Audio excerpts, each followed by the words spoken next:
Ya, hari ini kita ngopi-ngopi sambil belajar, tanya-tanya tentang nutrisi hidroponik bersama dengan Om Rizky Halo di Mari. kebun hidroponik di Lima bersama dengan Pak Farid, kita pembuka hidroponik kita. Ya, Om Rizky, apa yang mau ditanyakan?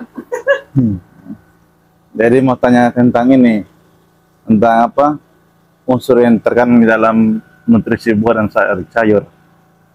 Kalau abimik ya, unsur hara atau nutrisi hidroponik itu, Ya, mau buah, mau sayur, mau nutrisi apa namanya sayuran buah, ya, jadi sebetulnya minimal di dalam abimik itu ada 12 unsur. ya, Ada yang namanya nitrogen. Nah, nitrogen itu sendiri nanti juga terdiri dari dua, nitrat sama amonium. Nah, itu masing-masing fungsinya juga beda. ya, Terus ada fosfat, ada kalium. Jadi kalau kita biasa kenal, kalau di dunia pertanian kasih pupuk NPK. ya. Nah, NPK itu adalah nitrogen, fosfat, kalium. Itu adalah unsur makro. Unsur makro yang primer jumlahnya biasanya lebih banyak dan wajib ada. Tapi sebetulnya dari semua unsur itu juga wajib ada. Meskipun kalau yang seperti mikro itu jumlahnya lebih sedikit. Ya. Kalau di dunia pertanian, kalau di Jawa sana biasa petani-petani yang sudah seusia saya ke atas itu kalau menerjemahkan NPK itu wajib itu gampang caranya. NPK nasi putih kosong itu harus Nasi ada. putih kosong. Sama dengan kalau kita makan.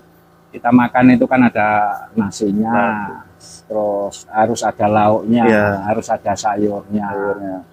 Nah, mungkin ada pelengkap rasa yang lain seperti itu. Terus kedua adalah kalsium, magnesium, sulfur itu juga masih unsur hara makro, tapi yang sekunder jumlahnya agak kurang daripada yang itu.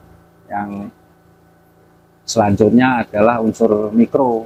Ya, Mikro itu kalau di hidroponik paling enggak harus 6 ini tercukupi. 6 itu terdiri dari mangan, ya, ya, boron, terus Fe atau zat besi, ada Cu tembaga, terus ada zinc, ada molybdenum. Gitu. Nah, nanti gimana kalau kita membuat ini sekarang di pasaran itu banyak varian pupuk yang bisa kita gunakan sebagai larutan nutrisi. ya, Kalau unsur mikro paling gampang kita beli yang mikro gabungan, ya, mikromik itu di pasaran ada itu banyak. Mikromik itu contohnya kalau ini kayak Vitaflex itu produknya Merauke ada, terus ada Librel BMX itu di belakang itu ada Vitaflex tutup botol yang hijau. ya. Nah, coba nih. Ini sudah saya simpen ini Vitaflex. Ini yang Merauke. Ini yang Merauke. Ya, Terus kalau merek boleh beda-beda, Pak? Merek boleh beda-beda, cuman ini nanti unsur di dalamnya sedikit aja perbedaannya. Antara dari setiap pabrikan Vitaflex ya. dan iya. Dan Librel. Sebentar Librel ada di dalam, saya ambilkan dulu.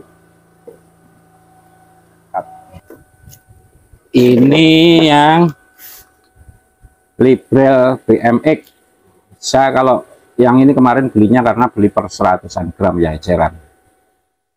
Biasanya kalau nanti Om Rizky beli, ini warnanya agak kehijauan. Hijau. Ini kuningan ya. Ya, Nah, dari bungkusnya ini saya pindahkan ke toples, saya kasih apa plastik ini biar betul-betul kedap udara ini. biar lebih awet. Biar awet, kedap udara, tidak menggumpal, tidak mengeras. Soalnya pupuk mikro ini rawan sekali untuk menggumpal.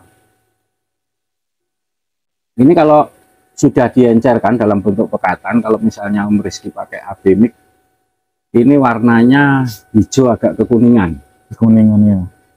Kalau yang ini hijaunya agak kebiruan, Tosca. Jadi kalau nanti beli atau pakai abimik merek A atau merek B, Ya, ini kok yang B-nya kok beda gitu. Nah, ini cuma beda di bahan. berarti ini juga Merauke Pak, yang ini. Yang ini Librel. Librel. Oh, mereknya Librel. BMX. Ya, ya. Ada yang Librel RMX. Saya kan Tapi dari sudah produk susah. Merauke juga ada. Kalau Merauke yang ini Oh Vitaflex, ini ya, kita pelek ya. Vitaflex. Ini juga Merauke, Vitaflex namanya. Ini yang kemasan paling kecil 2,5 gram. Iya. Ya. Kemasannya paling besar itu 500. 25 gram kalau yang Oh, ini. 25. Ini memang khusus untuk pupuk semprot Oh daun. iya ya. Kalau yang ini tadi untuk diabemik, tapi ini biasa saya aplikasikan kalau di tanaman untuk nambah unsur hara, tapi pemupukannya lewat daun. Jadi ini disemprot. Berarti disemprot. Ya, Pakai spray ya. pakai spray. Saya kemarin encerkan ini satu bungkus 2,5 gram ini dengan air bakunya 20 liter. 20 liter tiap seminggu Satu sekali. saset ya ini ya. Ya, maksudnya. satu saset. Itu disemprotnya setiap hari, Pak. Seminggu sekali. Saya. Oh, seminggu sekali. Berarti Paling kalau kencing cuma 20 liter itu habisnya tergantung lama tergantung pemakaian dan tergantung jumlah jumlah tanaman. tanaman. Iya. Ini. Berarti kalau mau dibilang kesimpulannya antara nutrisi buah sama nutrisi daun ini dia dari komposisi, Pak ya, cenderungnya. Ya, dari rasio antar unsurnya, Rasio komposisinya. Jadi kalau kayak daun itu nitrogennya masih tinggi karena kebutuhan untuk pertumbuhan ya, Iya. untuk vegetatif. Tapi nanti kalau nutrisi buah dia lebih cenderung di kalium unsurkannya, karena untuk pembesaran buah Sama manisnya buah. ya, terus sama kalsium juga. Kalsium itu untuk menjaga kualitas buah Kalsium. supaya buah tidak pecah. Apalagi kalau kayak di melon itu pembentukan netting, saat pembentukan netting atau jaring itu Iya. tidak retak atau tidak pecah, karena kalsium itu kan fungsinya salah satunya untuk pembentukan atau untuk dinding sel seperti itu. Dan kalium ini, kalau kalium unsur K itu nanti juga untuk pemanisan Iya. buah. Ditambah lagi ada salah satu namanya sulfur atau sulfat, nanti itu ke aroma dan pemanisan juga buah. Makanya di melon pun baik di hamparan maupun di greenhouse ada beberapa waktu yang perlu kita kasih bantuan spray atau penambahan kocor ya. Tapi kalau di sini di hidroponik yang sirkulasi macam saya punya ini kan nggak bisa dikocorin, kan tetap masuk di tandon.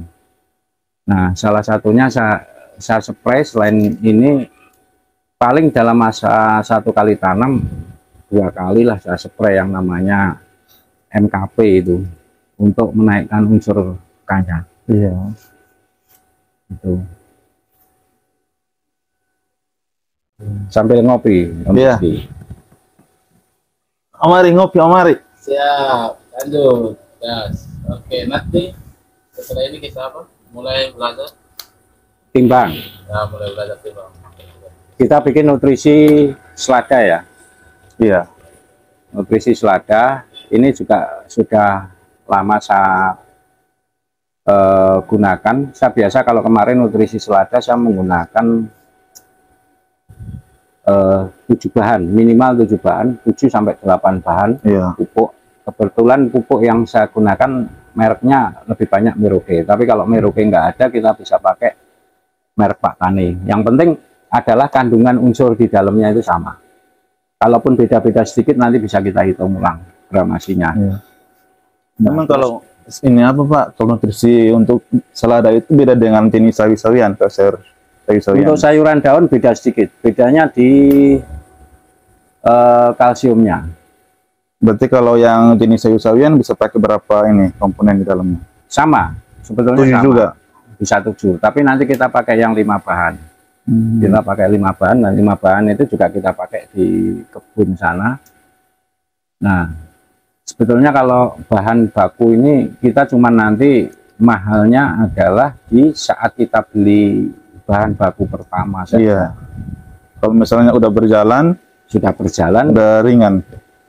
Sudah ringan dan lebih lebih hemat ya daripada kita beli. Tapi sebetulnya bukan lebih hemat yang daripada yang kita beli aja, tapi yang kita butuhkan adalah di petani hidroponik itu konsepnya adalah tanaman kita butuhnya apa. Iya. Butuh 12 unsur itu pasti butuh. Nah, kondisi kebun kita seperti apa. Nah, belum tentu nutrisi yang satu ini misalnya bagus di kebun saya, diaplikasikan di kebunnya Om Rizky atau di Om Ari juga sama. Itu juga tergantung dari air baku, air baku, suhu lingkungan, suhu nutrisi, pH-nya juga. Dan lagi yang penting adalah kita harus menjaga pH. Karena hidroponik itu kan sebetulnya budidaya tanaman selain tanaman, budidaya dalam air. Nah, airnya fungsinya adalah airnya yang kita jaga airnya, pH-nya. Kita jaga airnya dari pH-nya, suhunya, supaya kalaupun misalnya kita minta air baku itu pH-nya 6. Nah, tapi saat ini di Kupang ini kan belum pernah ketemu yang namanya pH di bawah 7. Iya, betul. Rata-rata 7 ke atas.